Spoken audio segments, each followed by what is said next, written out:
আলিপুর আবহাওয়া দপ্তর থেকে পাওয়া এই মুহূর্তের সব থেকে বড় খবর, আবারও অতি ভারী বৃষ্টির পূর্বাভাস হাওয়া অফিসের। এই জেলাগুলিতে আগামী 2 দিন লাগাতার বর্ষণ চলবে।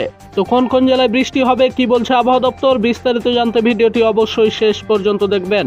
রেমালের প্রভাব কাটতেই ফের শুরু হয়েছে গরমের দাপট। মঙ্গলবার ফের সূর্যের চওড়া হাসি দেখছে দক্ষিণবঙ্গবাসী। আবারও সেই প্যাচপ্যাচে গরম অনুভূত হচ্ছে। তবে দক্ষিণবঙ্গে যখন দাপট কমছে না উষ্ণতার, উত্তরবঙ্গে সেই সময় ভারী বৃষ্টির পূর্বাভাস দিল আবহাওয়া দপ্তর। হাওয়া অফিস বলছে, অসমে তৈরি হয়েছে নিম্নচাপ, যার জেরে ঝেঁপে বৃষ্টি হচ্ছে উত্তরবঙ্গে। আগামী 5 দিন উত্তরের 3 জেলা অর্থাৎ আলিপুরদুয়ার, জলপাইগুড়ি ও কুচবিহারে ভারী বৃষ্টির সম্ভাবনা রয়েছে। বৃহস্পতিবার আবারও আলিপুরদুয়ার, কুচবিহারে অতি ভারী বৃষ্টির সতর্কবার্তা জারি করা হয়েছে। শুধু তাই নয়, আগামীকাল ও শুক্রবার দার্জিলিং, কালিম্পংয়েও ভারী বৃষ্টির সম্ভাবনা রয়েছে। এদিকে সিকিমে অবিরাম বৃষ্টির জেরে জলস্তর বাড়তে শুরু করেছে তিস্তায়।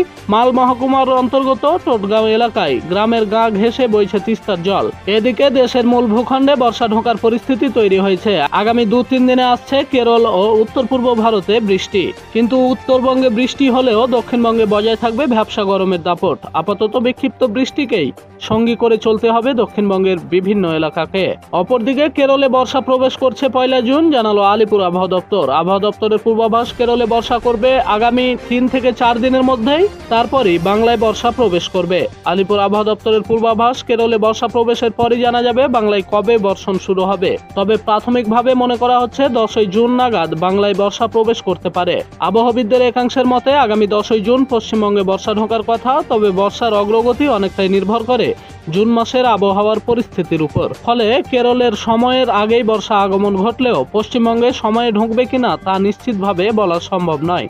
যদিও আলিপুর আবহাওয়া দপ্তরের তরফে জানানো হয়েছে জুন মাসের মাস জুড়েই বর্ষার প্রভাবে কোন জেলায় কেমন বৃষ্টি হবে তারও পূর্বাভাস জারি করেছে হাওয়া অফিস। তাদের পূর্বাভাস, বর্ষা তুলনামূলকভাবে অন্যবারের থেকে বেশি হবে এবছর।